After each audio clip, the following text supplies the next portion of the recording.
हरियाणा के रुझानों में बीजेपी को बहुमत मिलता अब नजर आ रहा है। हालांकि रुझान पल पल बदल रहे हैं, इंतजार थोड़ा सा करना होगा। रेवाड़ी से लालू यादव के दामाद पीछे चल रहे हैं, चिरंजीव राव पीछे हैं। हरियाणा में भारतीय जनता पार्टी के लिए लगातार खबर अच्छी आ रही है, क्योंकि पिछले 1 घंटे में ये रुझान पूरे तरीके से बीजेपी की तरफ मुड़ गए हैं। अगर इलेक्शन कमीशन की वेबसाइट के मुताबिक भी डेटा देखें तो 48 सीटों पर रुझानों में बीजेपी आगे है, कांग्रेस 36 सीटों पर आगे है।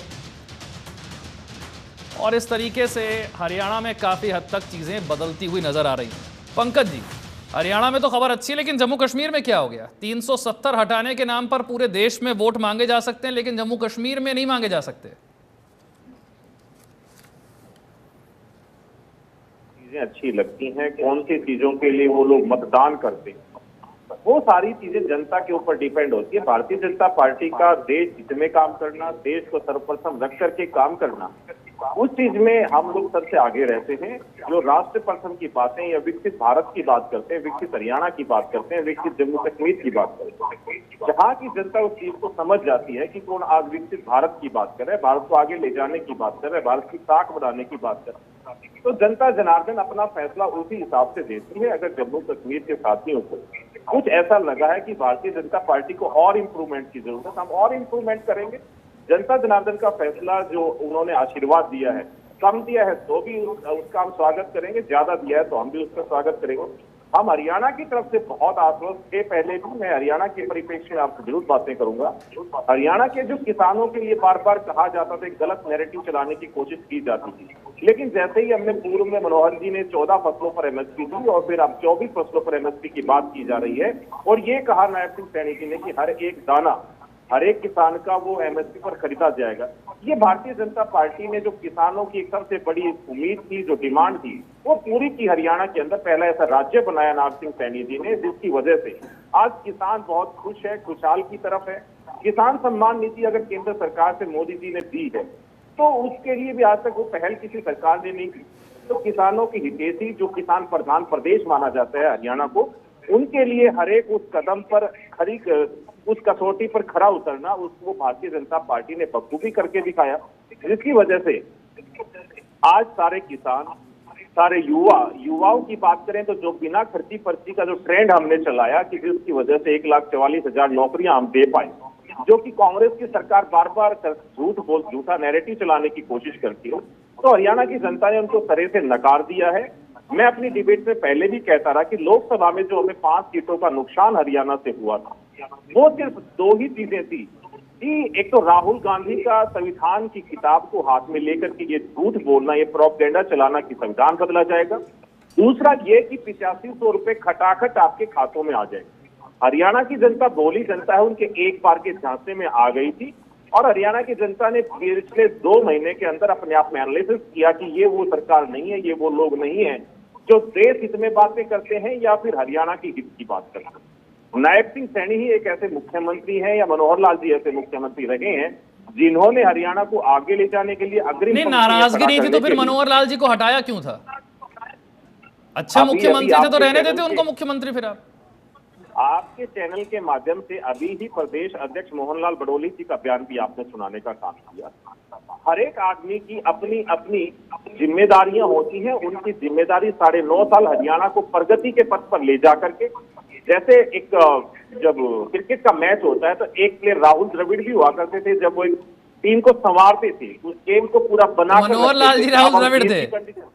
नहीं पंकज जी, क्या होता है, पार्टियां जहां जीत जाती है वहां पर तो वो कहती हैं कि ये मुद्दा था, जहां पर हार जाती है वहां नहीं स्वीकार करती। अब मैं आपसे पूछूं कि जम्मू कश्मीर में 370 हटाना बैकफायर कर गया क्या? एक पूर्ण राज्य को घटाकर यूनियन टेरिटरी बनाना बैकफायर कर गया क्या? तो आप नहीं कहेंगे ये बात कि हाँ इन मुद्दों की हार है, लेकिन आप हरियाणा में अगर जीत रहे हैं तो आप ये जरूर कहेंगे कि किसान आंदोलन की हवा निकल गई है। नहीं, मैंने बिल्कुल भी ये शब्द यूज नहीं कि किसान आंदोलन की हवा निकली। किसान आंदोलन हुआ, किसानों की जो समस्याएं थी वो भारतीय जनता पार्टी के सामने आई, और हाँ। समस्याओं को एक्नॉलेज वो मुद्दा असर नहीं कर रहा ना। मैं ये कह रहा हूं आपने किसानों के हक में काम कर दिया, आपका दावा ये है। फिर मैं जम्मू कश्मीर में आऊंगा और अगर आपसे पूछूं कि आपने राज्य को घटाकर यूनियन टेरिटरी कर दिया, सारे फैसले उपराज्यपाल के पास चले गए, तो ये बात जनता को पसंद नहीं आई, तो आप उसे नहीं स्वीकार करेंगे? लेकिन नहीं, हमने कहा कि हम राष्ट्र प्रथम के लिए काम कर रहे हैं। पहले जितनी भी घटनाएं हुआ करती थी, चाहे वो आतंकवाद की घटनाएं हो, पत्थरबाजी की घटनाएं हो, वो सारी पहले हुआ करती तो थी। उस हिसाब से तो पूर्ण बहुमत मिलना चाहिए था आपको फिर जम्मू कश्मीर में। आज अगर मैंने आपको पहले वक्तव्य में बताया, ये जनता जनार्दन का बाकियों के पास जरा एक एक बार कमेंट ले लूं, फिर मैं आपके पास आता हूं। केपी सिंह साहब, अगर हरियाणा में यही परिणाम रहे जो कि अभी रुझानों में दिख रहे हैं, तो सबसे बड़ा सवाल तो किसान आंदोलन के मुद्दे पर ही उठेगा कि भाई किसान आंदोलन के नाम पर ही तो राहुल गांधी पूरे देश में घूम रहे थे कि एमएसपी की लीगल गारंटी, एमएसपी की लीगल गारंटी। बीजेपी ने नहीं दी एमएसपी की लीगल गारंटी। उन्होंने कहा साहब देंगे आपको, एमएसपी ही देंगे, 24 फसलों पर देंगे। अमित शाह ने कहा, हर मंच से कहा, और किसान मान गए। तो अगर यही रुझान नतीजों में तब्दील होते हैं तो फिर ये एमएसपी की लीगल गारंटी वाला मुद्दा जो है वो भी यहीं पर खत्म हो जाएगा। एमएसपी दे रही है बीजेपी, वो लोग मान जाएंगे इस बात को। देखो, जो किसान आंदोलन में मैं भी रहा, वहाँ पे आपने देखा होगा, आपके चैनल के माध्यम से मैंने बहुत सारी बातें भी रखी।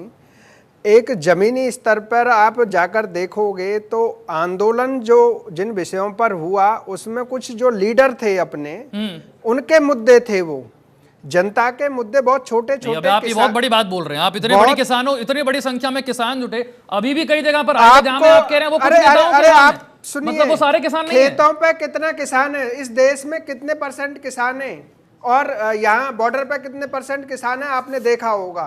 मैंने अरे सर, तो सारे किसान तो वैसे भी सड़क पर नहीं आ सकते ना, कुछ ही तो आएंगे ना। नहीं, सुनिए, मैं भी किसानों के लिए काम करता हूँ, 10 साल का अनुभव है मुझे। किसानों के जो छोटे छोटे मुद्दों पर, सिंचाई का मुद्दा हो, किसानों को अन्य जो योजनाएं चल रही हैं उसके मुद्दों को लेकर कहीं ना कहीं जमीनी स्तर पर किसान संतुष्ट है। ये जरूर है कि आंदोलन के बाद संतुष्ट हुआ कि आंदोलन से पहले भी संतुष्टि था। देखो, आंदोलन का जो मुद्दा था वो राकेश टिकैत जी का अपना एक नहीं, मुद्दा। अब आप ये बड़ी बात कह रहे हैं कि अकेले राकेश टिकैत ने मुद्दा किया कि जब हरियाणा और पंजाब के किसान आ गए थे, उसके तो 3 महीने बाद राकेश टिकैत ने ज्वाइन करा था आंदोलन को। तब तक तो राकेश टिकैत साहब थे ही नहीं कहीं। मैं आपसे ये कह रहा हूं कि जो किसानों के जो मुद्दे हैं छोटे छोटे, उन पर भारतीय जनता पार्टी ने कार्य किया है। वहां पर कहीं ना कहीं वो दिल जीतने में कामयाब रहे हैं। जो बड़े मुद्दे थे, जैसे एमएसपी की लीगल गारंटी की बात करते हो, स्वामीनाथन आयोग की रिपोर्ट का भी मुद्दा था, और 3 कानून वापस लेने का जो मुद्दा था वो कानून वापस हो ही गए थे। तो कुछ मुद्दे ऐसे होते हैं कि छोटे छोटे मुद्दे काम कर जाते हैं।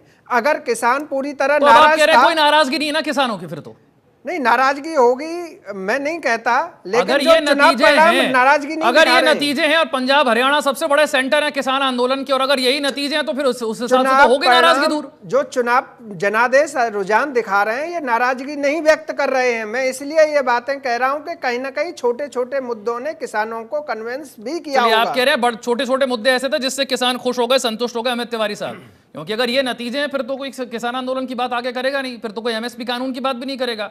बीजेपी ने कहा हम एमएसपी दे रहे हैं, बिना कानून के भी आपको दे रहे हैं, हम पर भरोसा रखिए, फिर तो वो नतीजे बता रहे हैं। देखिए सिंह साहब जो बात कहना चाह रहे हैं, असलियत में जो एमएसपी की गारंटी पे जो बात बीजेपी पहले से भी, अगर आप बात करें, चाहे हम संसद की बात करें, चाहे हम सड़क की बात करें, एमएसपी की लीगल गारंटी चाहे वो कांग्रेस हो चाहे वो भाजपा हो, कोई भी तय नहीं कर सकता। उसके लिए सबसे बड़ा रीजन है कि हर जगह हर स्टेट की अपनी एक पॉलिसीज हैं, उसके अकॉर्डिंग। तो राहुल गांधी देश भर में फिर जो बोल रहे हैं वो क्या पागल बना रहे लोगों को, बेवकूफ बना रहे? नहीं, पागल नहीं बना रहे। उन्होंने ये कहा एमएसपी की लीगल गारंटी तय होनी चाहिए।